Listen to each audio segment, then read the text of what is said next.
주님께서 새날을 선물로 주심을 감사합니다. 날마다 저희를 부르시고 인도하시고 저에게 은혜와 진리로 충만하게 채우시고자 하시는 주님을 찬양합니다. 주님께서 우리의 눈을 열어주시고 우리의 귀를 열어주셔서 날마다 우리의 앞장서 계신 주님을 바라보게 하여 주시고 주의 음성을 잘 듣게 하여 주시며 이 시간도 주의 말씀을 깨닫고 우리의 삶이 날마다 회복되게 하시옵소서. 예수님 이름으로 기도드립니다. 아멘. 느헤미야서 이제 마지막입니다. 느헤미야서 13장 15절부터 31절입니다. 느헤미야서 13장 15절부터 31절 합독하겠습니다. 시작. 그때 내가 본즉 유다에서 어떤 사람이 안식일에 술톱을 밟고 곡식단을 나귀의 시로 운반하며 포도와 무화과와 여러 가지 짐을 지고 안식일에 예루살렘에 들어와서 음식을 팔기로 그날에 내가 경계하였고 또 도로 사람이 예루살렘에 살며 물고기와 각양 물건을 가져다가 안식일에 예루살렘에서도 유다 자손에게 팔기로 내가 유다의 모든 귀인들을 꾸짖어 그들에게 이르기를 너희가 어찌 이 악을 행하여 안식일을 범하느냐? 너희 조상들이 이같이 행하지 아니하였느냐? 그래서 우리 하나님이 이 모든 재앙을 우리와 이 성읍에 내리신 것이 아니냐? 그럼에도 불구하고 너희가 안식일을 범하여 진노가 이스라엘에게 더욱 심하게 임하도다 하는도다 하고 안식일 전 예루살렘 성문이 어두워갈 때 내가 성문을 닫고 안식일이 지나기 전에는 열지 말라 하고 나를 따르는 종자 몇을 성문마다 세워 안식일에는 아무 짐도 들어오지 못하게 하였으므로 장사꾼들과 각양 물건 파는 자들이 한두 번 예루살렘 성 밖에서 잠으로 내가 그들에게 경계하여 이르기를 너희가 어찌하여 성 밑에서 자느냐? 다시 같이 하면 내가 잡으리라 하였더니 그 후부터는 안식일에 그들이 다시 오지 아니하였느니라. 내가 또 레위 사람들에게 몸을 정결하게 하고 와서 성문을 지켜서 안식일을 거룩하게 하라 하였느니라. 내 하나님이여 나를 위하여 이 일도 기억하시고 주의 크신 은혜대로 나를 아끼시옵소서. 그때 내가 또 본즉 유다 사람이 아수돗과 암몬과 모압 여인을마다 아내로 삼았는데 그들의 자녀가 아수돗 방언을 절반쯤은 하여도 유다 방언은 못하니 그 하는만이 각 족속의 방언이므로 내가 그들을 책망하고 저주하며 그들 중 몇 사람을 때리고 그들의 머리털을 뽑고 이르되 너희는 너희 딸들을 그들의 아들에게 주지 말고 너희 아들들이나 너희를 위하여 그들의 딸을 데려오지 아니하겠다고 하나님을 가리켜 맹세하라 하고 또 이르기를 옛적에 이스라엘 왕 솔로몬이 이 일로 범죄하지 아니하였느냐? 그는 많은 나라 중에 비길 왕이 없이 하나님의 사랑을 입은 자라. 하나님이 그를 왕으로 삼아 온 이스라엘을 다스리게 하셨으나 이방 여인이 그를 범죄하게 하였나니 너희가 이방 여인을 아내로 맞아 이 모든 큰 악을 행하여 우리 함께 범죄하는 것을 우리가 어찌 용납하겠느냐? 대제사장 엘리야십의 손자 요야다의 아들 하나가 호른 사람 산발렛의 사유가 되었으므로 내가 쫓아내어 나를 떠나게 하였느니라. 내 하나님이여 그들이 제사장의 직분을 더럽히고 제사장의 직분과 레위 사람에 대한 언약을 어겼사오니 그들을 기억하옵소서. 내가 이와 같이 그들에게 이방 사람을 떠나게 하여 그들을 깨끗하게 하고 또 제사장과 레위 사람의 반열을 세워 각각 자기 일을 맡게 하고 또 정한 기한에 나무와 처음 익은 것으로 드리게 하였사오니 내 하나님이여 나를 기억하사 복을 주옵소서. 아멘. 오늘 말씀은 이제 느헤미야서를 마치면서 느헤미야가 강력한 개혁하는 내용이에요. 세 가지 오늘 개혁을 해요. 안식일 준수해라. 이게 오늘 우리도 무지하게 심각해요. 안식일을 그냥 주일날 와서 예배 1시간 드리면 안식일을 준수했다고 생각해요. 그렇지 않아요. 여러분 주일을 거룩하게 지키셔야 돼요.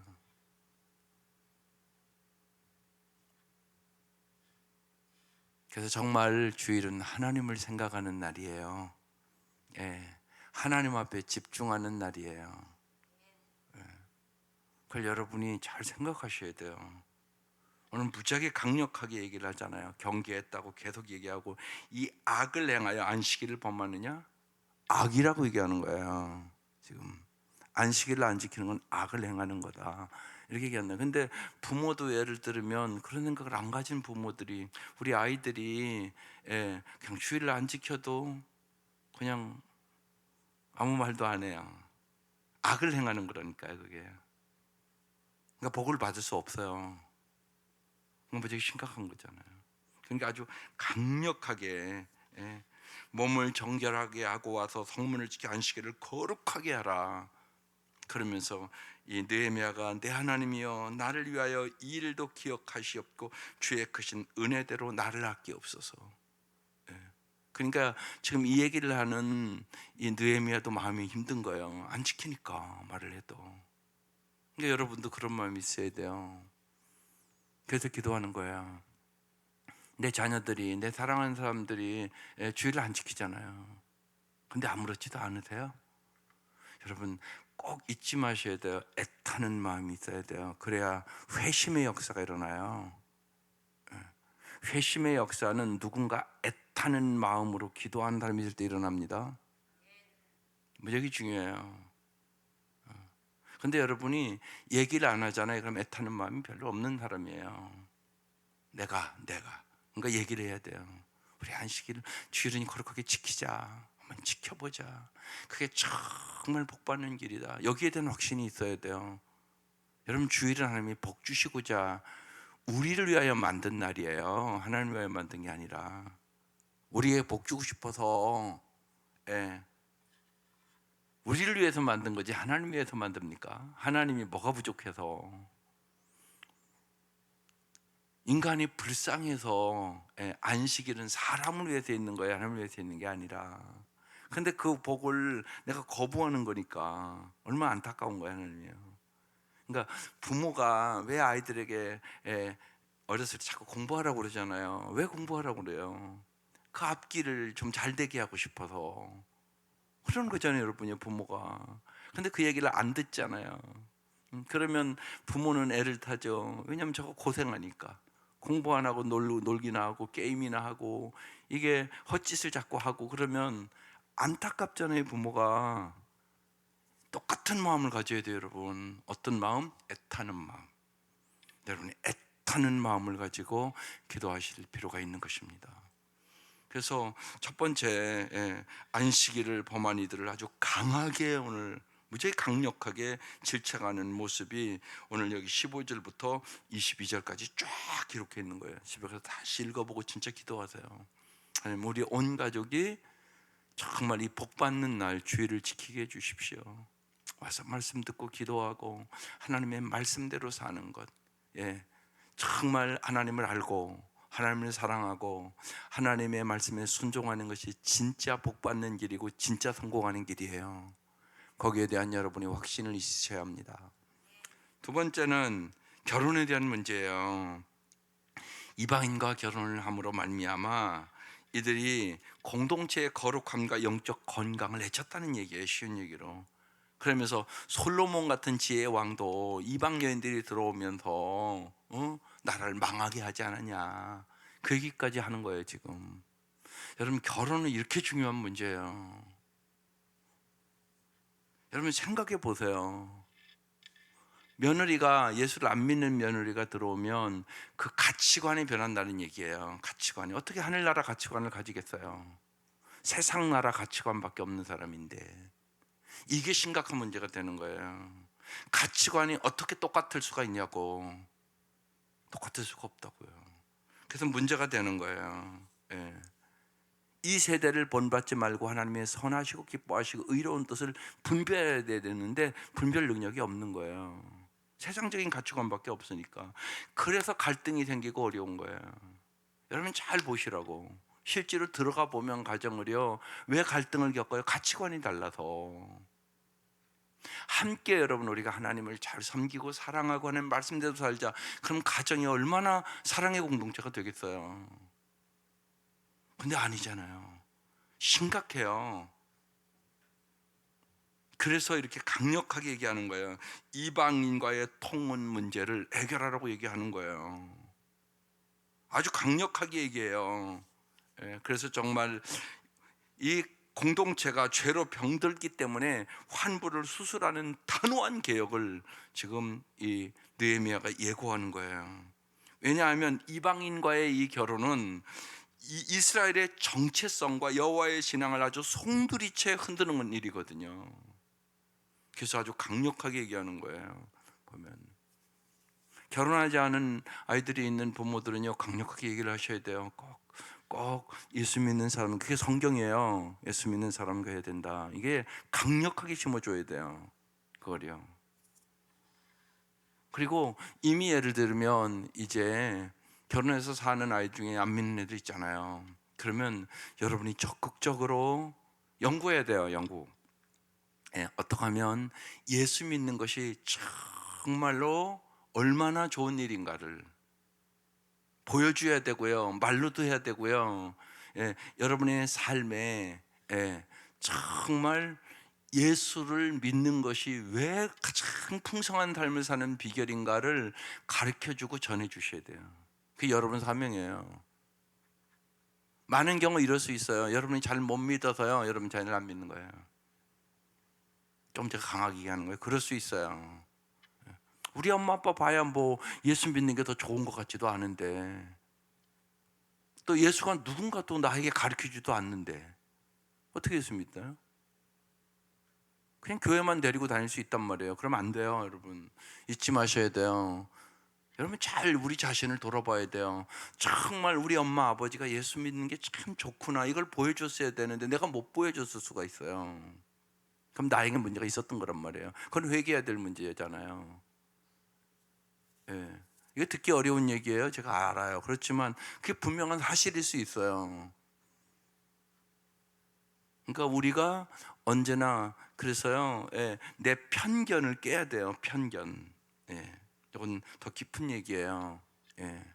그러니까 많은 분이 안 된다고 생각하는 편견을 깨야 돼요. 내 아들은 안 돼, 쟤는 교회 안 와, 이렇게 여러분이 편견 갖고 있으면요, 그 기도는 믿음이 없는 기도이기 때문에 응답 없어요. 어떤 사람도 변할 수 있다는 믿음을 가져야 되고요, 반드시 내가 기도하면 하나님께서 불러줄 것이라는 그 생각을 가져야 되고요, 저 아이들이 왜 예수를 안 믿는지 그걸 내가 연구해서 왜 예수를 믿어야 되는지를 내가 말과 삶으로 보여줘야 돼요. 그 과정이 필요한 거예요. 그냥 쑥 교회 오라고 해서 오는 게 아니에요. 정말 예수 믿는 유익을 가르쳐줘야 될 거잖아요. 근데 주님은 분명히 얘기하거든요. 주님 보세요. 예수님 가는 곳곳마다 병든 자도 고치고, 육신의 병만 아니에요. 정신병 걸린 사람들, 죄인, 죄수들, 그들을 만나서 삭개를 변화시키잖아요. 쉬운 얘기로요. 세리와 창녀들을 변화시키잖아요. 예수가 가는 곳곳마다 삶이 풍성해진단 말이에요. 그게 성경 얘기예요. 예수를 만난 사람들 다 변했어요. 그걸 보여줘야죠, 우리가요. 그게 중요한 거죠. 그러니까 예수를 왜 믿어야 되는가를 가르쳐줘야 된다고요. 큰 말씀으로 하면 보세요. 수고하고 무거운 짐진 자들아 다 내게로 오라, 내가 너희를 쉬게 하리라. 인간들 다 수고하고 무거운 짐이 없는 사람이 없어요. 그것을 해결하기 위하여 돈도 버는 거고요, 뭐 출세도 하고요, 권력도 하고요. 근데 그게요 절대로 만족을 주지 않아요. 그거 장난감과 같아요. 쉬운 얘기로요. 절대로 인간의 공허함을요 세상의 돈과 명예와 권력이 메꿔주지 못해요. 그걸 잊지 마세요. 예수만이 생수예요. 생수. 여러분은 물 없이 콜라나 사이다 날마다 마시며 살 수 있어요? 절대 그럴 수 없어요. 그렇죠? 생수 없이 살 수 있냐고. 예수가 생수라고요. 생수.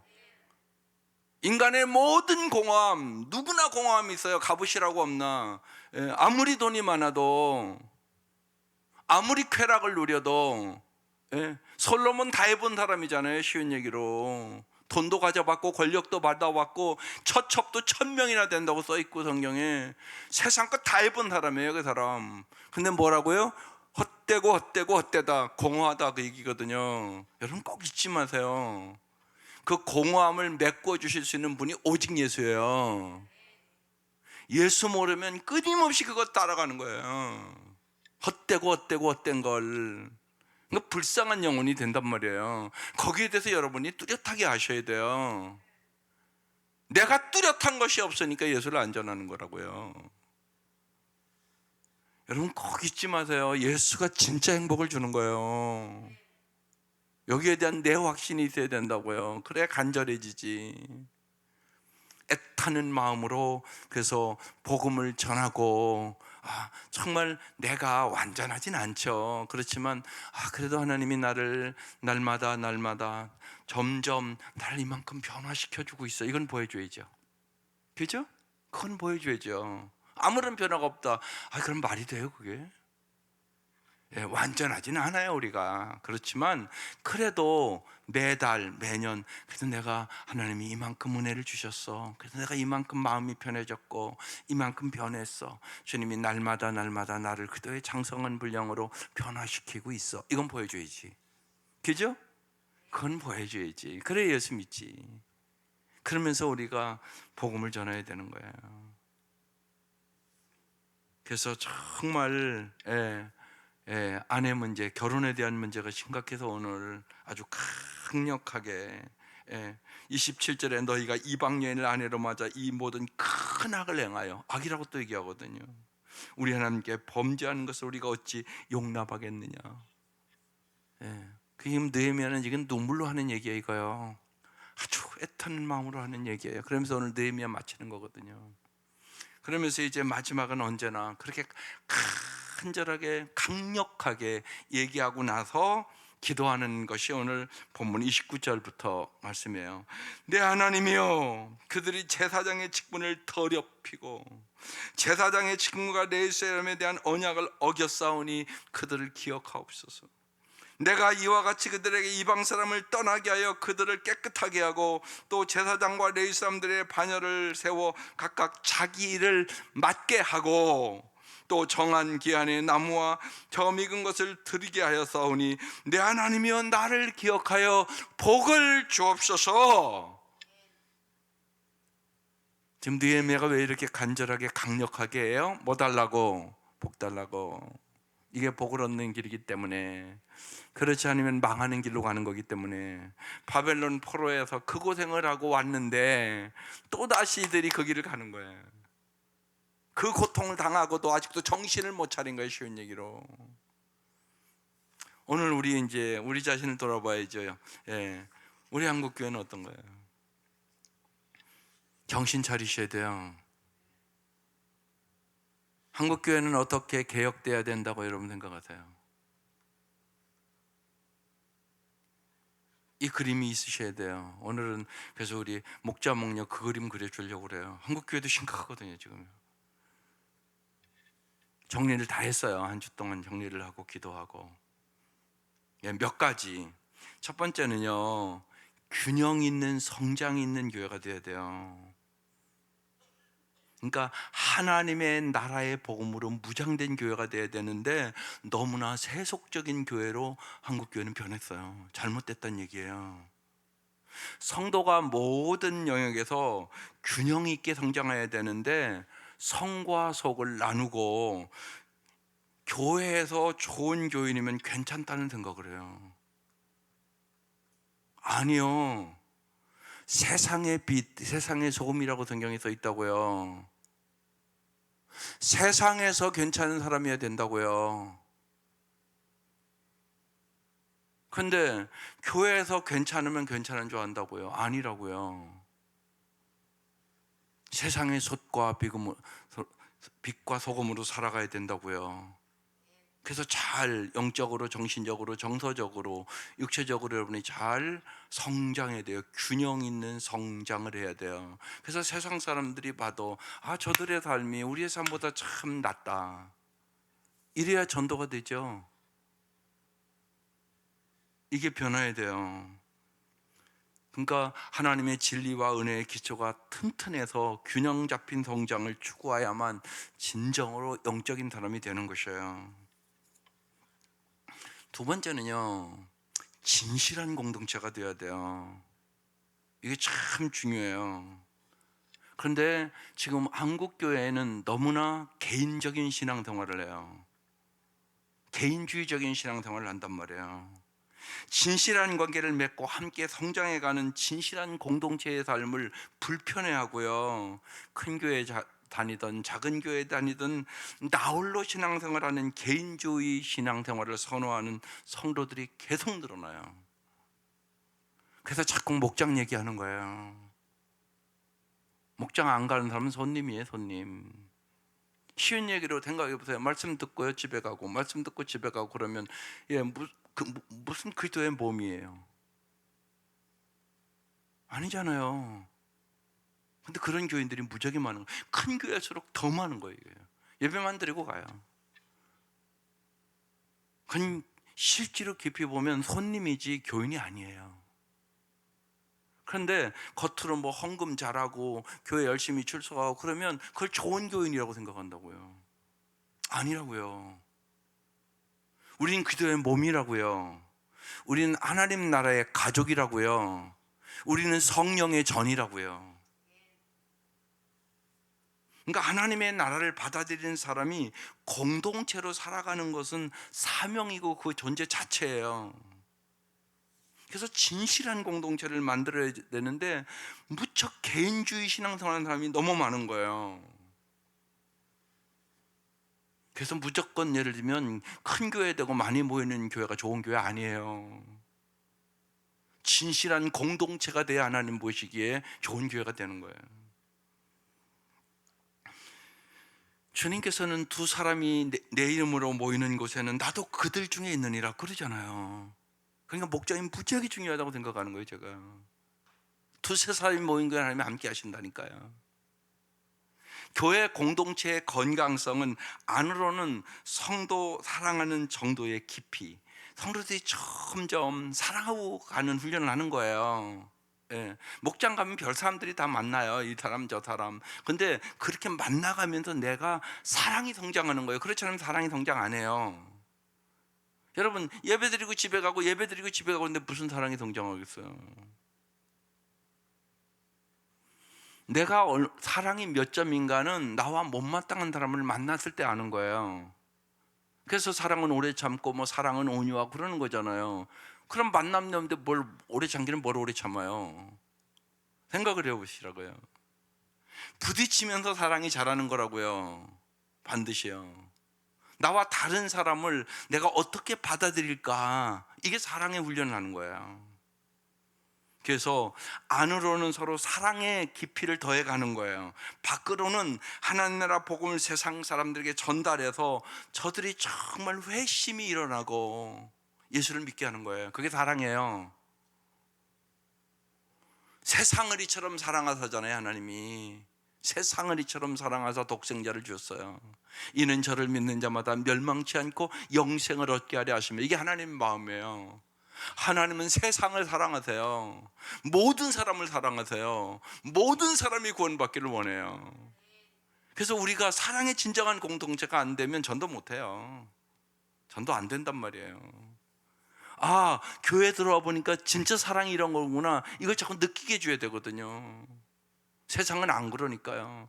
세상은 아주 이기적이고 자기중심적이고 그러잖아요. 우리가 세상을요. 그거와 다른 공동체가 돼야 되는 거예요. 그러니까 한마디로 가정도 사랑의 공동체가 돼야 되는 거고, 교회도 사랑의 공동체를 만드는데 온 마음을 쏟아야 돼요. 그래야 진정한 공동체가 되는 거예요. 그게 초대교회. 여러분, 우리가 사도행전 말씀 지금 20장까지 왔으니까 그거 알잖아요. 우리가 자꾸 초대교회가 어떻게 변했는지. 그렇게 변해야 되는 거예요. 그래서 진정한 진실한 사랑의 공동체를 만들어 가야 되는 거예요. 그러니까 우리가 자꾸 성숙해 가야지 되는 거죠. 사랑이 자라가야죠. 세 번째는요, 찾는 이 중심의 교회가 돼야 되는데, 세상적인 세속적인 교회는 교인 중심의 교회가 돼요. 잃어버린 영혼들을 찾기 위해서 여러분 초대하고 연구하고 실험하고 고민하기보다는 어떻게 교인들의 필요를 채워서 다른 교회로 떠나지 않게 붙잡을지 고민하는 교회가 많다는 거예요, 한국 교회가. 그래서 붕이 아니에요. 이동교인이에요. 대부분 큰 교회들이요. 보면요. 그러지 마셔야 돼요, 여러분. 좋은 교회 찾아 나섭니까? 아니요. 내가 좋은 교인이 돼야지. 내 교회를 좋은 교회로 만들어야지, 내가. 그건 붕 아니란 말이에요. 그걸 우리가 잘 아셔야 돼요. 그래서 잃어버린 영혼들을 정말 찾기 위해서 내 편견을 깨야 돼요. 안 된다, 못한다, 이런 편견을 깨야 돼요. 저 사람은 안 된다. 그렇지 않거든요. 여러분이 구원하는 거 아니에요. 하나님이 하시는 거예요. 나는 정말 기도하고 애타는 된다는 생각을 갖고 애타는 마음을 가지고 정말 내가 말로 그리고 내 삶으로 복음을 잘 전해서 왜 예수를 믿는 것이 정말 좋은지, 정말 예수님이 얼마나 좋으신 분인지, 예수님이 얼마나 나를 사랑하는지 이걸 전해줘야죠. 그래서 잃어버린 영혼을 찾는 교회가 돼야 돼요. 거기에 관심이 있어야 된단 말이에요. 우리끼리만 좋아서는 안 된다고요. 잃어버린 영혼에 대한 그게 하나님의 관심이에요. 그래서 정말 잃어버린 영혼을 구원하여 제자 삼는 게 교회의 존재 목적이에요. 그 생각을 잊지 마셔야 돼요. 주님은 분명히 삭개오를 구원해내면서 그러잖아요. 인자가 온 것은 잃어버린 자를 찾아 구원하려 하심이라. 삭개오 같은 사람도 변해요. 돈밖에 모르는 사람이었단 말이에요. 사도 바울 같은 사람도요, 예수 핍박하고 예수 믿는 사람 죽이려 다니던 사람이잖아요. 그 사람도 변해요. 왜 안 된다고 생각하세요? 된다고요. 영혼을 구원할 수 된다는 뚜렷한 믿음을 갖고, 그리고 정말 내가 애통하는 마음으로 저들을 구원해 달라고, 저들이 예수 안 믿으면 멸망의 길로 간다고, 하나님 정말 나를 통하여 저 영혼을 구원해 달라고 애타는 마음으로 기도하고, 어떻게 해야 될까 하나님 앞에 물어보고 연구하고, 저들의 필요가 뭔가를 알고, 저들에게 무엇을 갖다 줘야 될까를 알고, 사랑을 주고 친절을 주고, 좋은 책을 갖다 주면서 좀 읽어보라고 얘기를 하고, 그 사람도 알아요. 모르는 게 아니라 내가 애타는 마음으로, 사랑하는 마음으로 저 영혼을 어떻게 구원할까 내가 온 마음을 다하여 드릴 때 주님의 역사가 일어나게 되는 것이에요. 그리고 그 기쁨은 이루 말할 수 없는 거예요. 하나님 그 기쁨을 주시길 원하는 거예요. 그래서요, 교인 중심으로 신앙생활하면 안 돼요. 잃어버린 자의 영혼을 중심으로 신앙생활을 해야 된다고요. 어떻게 하면 잃어버린 영혼을 구원할 수 있을까? 그 생각해야 돼요. 그래서 매주 예를 들면 아는 사람끼리만 밥 먹으면 뭐해요? 그래서 무슨 영혼을 구원하겠어요? 예수 안 믿는 영혼이랑 밥 먹어야죠.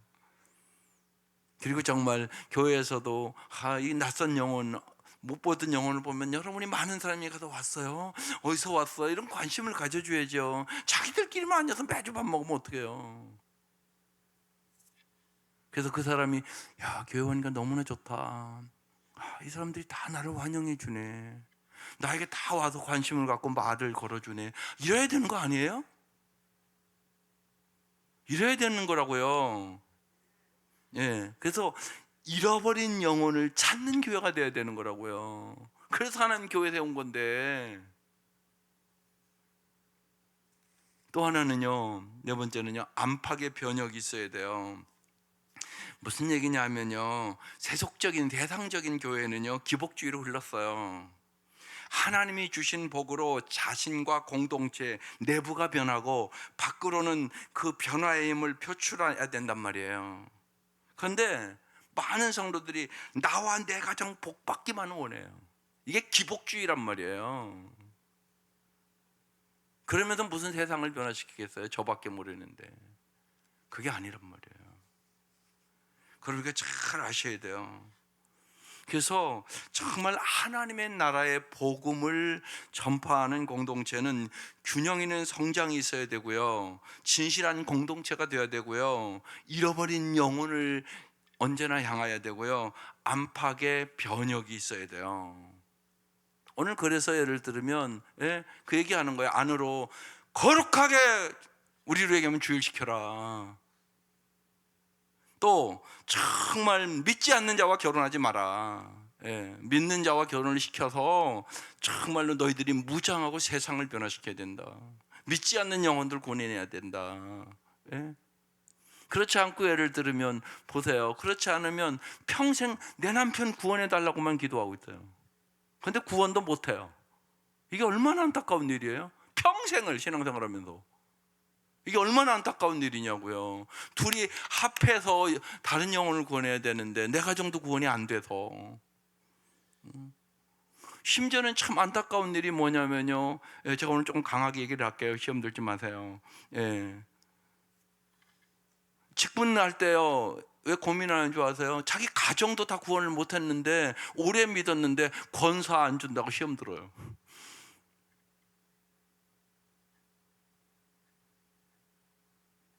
여러분 생각해 보시라고. 근데 우리 교리 장정이 그렇게 써 있어요.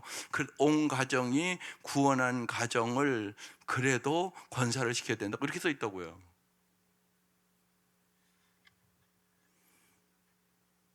그런 형편이에요. 그래서 올해 임명 안 하기로 한 거예요. 마음이 아파서. 그런 사람들이 자꾸 보이는 거예요. 그거 아니잖아요. 그래도 구원 못 받은 방향이 애탄 마음도 있어야 될 거 아니에요. 안 시켜준다고 시험 듭니까? 그게 자세냐고. 내가 아직도 내 가정을 구원 못해서 참 이렇구나. 그러면서 애통하고 금식하고 새벽에 와서 기도하고 그래야 되는 거 아니에요? 여러분 생각해 보시라고. 어떻게 해야 되는 건가? 오늘 그 얘기하는 거라고 이게요. 이 백성들이 그 고생을 다하고 와서도 70년 바벨론 포로 생활하고 또 다시 하나님의 놀라운 은혜로 돌아오게 했는데 거룩하게 주일도 안 지켜. 어떻게 하면 물건 팔아서 돈 벌까만 생각해. 기가 막히잖아요. 하나님이 제일이 아니야. 돈이 제일이야. 그래서 안식일날도 장사하고 팔고 사고 이러는 거예요. 하지 말라고 얘기를 해도. 거기다가 이제 결혼도 위해서 우리로 얘기하면 이방 여인과 하는 거예요. 우상 숭배하는 여인들과 하는 거예요. 그러면 뻔한 거거든요. 솔로몬도 그런데 그 얘기를 지금 하는 거예요. 너희들 어떡하려고 그러냐고. 세상적인 사람들과 똑같은 가치관을 갖고 살면 어떡하려고 그러냐고. 무슨 하나님의 나라를 확장시키겠냐고. 지금 그 얘기를 하고 있는 거예요. 그러면서 느헤미야가 눈물로 기도하는 거예요. 사실은요, 눈물로 오늘 이 느헤미야 13장을 마치는 거거든요. 그래서 제가 오늘 구체적으로 오늘 목자 목녀들 오늘 이거 심어줄 거예요. 이 비전 갖고 진짜 참된 교회, 꿈꾸는 교회가, 하나님이 꿈꾸는 교회가 뭔가를 알아야 될 거 아니에요. 내가 보면. 그래서 한국 교회를 변화시키는 교회가 돼야 될 거 아니에요. 그래서 정말 안팎으로 정말 우리 자신이 성령의 능력으로 잘 성숙해야 되고 정말로 세상을 변화시켜야 되는 교회가 되는데, 나와 내 가정밖에 모르면 그런 기복주의 신앙을 가지고 어떻게 세상을 변화시킬 수 있겠어요? 우리의 또한 예배가 하나님을 소망하는 예배가 돼야 돼요. 세속적인 세상에 물든 교회는요, 현세 기복적인 예배를 드려요. 이게 다른 거란 말이에요. 세상의 아픔을 품고 자기 몫을 감당하고 다시 오실 주님을 간절히 소망하는 예배를 드려야 돼요. 세상이 너무나 깨어지고 있잖아요. 가정도 깨지지, 교회도 이게 진정한 사랑의 공동체가 안 되지. 그러니까 주님이시여 오시옵소서. 그래서 오라고 얘기하는 거예요. 주여 오시옵소서. 주님 꼭 우리 목장에 주님이 임재하셔야 되겠습니다. 우리 교회 예배 때마다 주님이 임재하셔야 되겠습니다. 정말 주님을 만나지 않고는 변화될 가능성이 없습니다. 얼마나 고집세고 자기의 뜻대로 자기 마음대로 교회 다니며 살아가는지. 주여 임하시옵소서. 이게 요한계시록 마지막이에요. 주 예수여 오시옵소서. 그때 그들은 환난과 핍박과 죽음 속에 살아간 사람들이에요. 예수 믿는 것 때문에. 그런 형편이니까 주 예수여 오시옵소서. 우리도 이렇게 보면요, 여러분이 찬양 부르는 거 보면 알 수 있단 말이에요. 예. 요새는요 너무나 마음의 상처가 많은 사람이 많으니까요 위로와 격려의 찬양을 많이 불러요. 그런데요 일제시대 때 그럴 때는요 어떤 찬양 많이 불렀겠어요? 주 예수여 오시옵소서, 주님 오시옵소서. 도저히 일제에서 해방될 가능성이 없는 거예요. 인간의 능력으로. 절망인 거예요. 절망. 너무나 고통스러운데 절망이야. 그래서 주님 오시옵소서, 주님 오셔야만 이 문제가 해결됩니다. 그래서 그 찬송을 많이 부른 거예요. 그 찬송은 그래서 그 시대를 반영해요. 그렇죠? 잘 보시라고요. 그러니까 여러분 부르는 찬송가도 보면 여러분의 형편에 따라 불러요. 이게 내 18번지가 변한단 말이에요. 내 형편대로 부른단 말이에요. 이게 찬송이. 왜냐면 그 찬송이 위로가 되니까, 그 찬송이 소망이 되니까 그렇게 부르는 거거든요. 그러니까 여러분이 요새 부르는 찬송가가 여러분 영적인 상태예요. 그래서 정말 현세에 어떻게든 위로받고 복받는 것에 목매는 현세 기복적인 예배가 아니라 정말 이 깨진 세상에 주님 오시옵소서, 내 마음에 오시옵소서. 그래서 내가 용기와 소망과 믿음을 가지고 살게 하여 주시옵소서. 하나님 정말 우리 가정에 주님이 좀 와주세요. 내 형제에게 주님이 와주세요. 그렇지 않고는 다 깨지고 부서져서 참다운 삶은 살아갈 수가 없습니다. 그것이 필요한 거야. 예수가 임하지 않고는 해결받을 수 없는 문제가 너무 많은 거예요. 여러분 잘 보시라고. 안 그런가? 그렇다니까요. 내 가족만이 아니잖아요. 내 형제들이, 내 심지어는 자녀들이, 내 이웃들이 다 깨지고 부서져서 막 신음하고 있는데 나만 잘 살면 되냐고. 그게 아니지.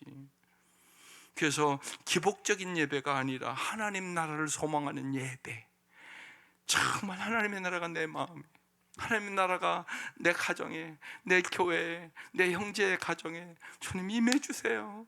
그렇지 않고는 해결받을 길이 없습니다. 그렇게 기도하는 거예요. 그래서 오늘 느헤미야가 뭘로 맞춰요? 기도로 맞추는 거예요. 왜 마음이 안 어려웠겠어요? 여러분 바른 얘기하는 건 마음이 어려워요.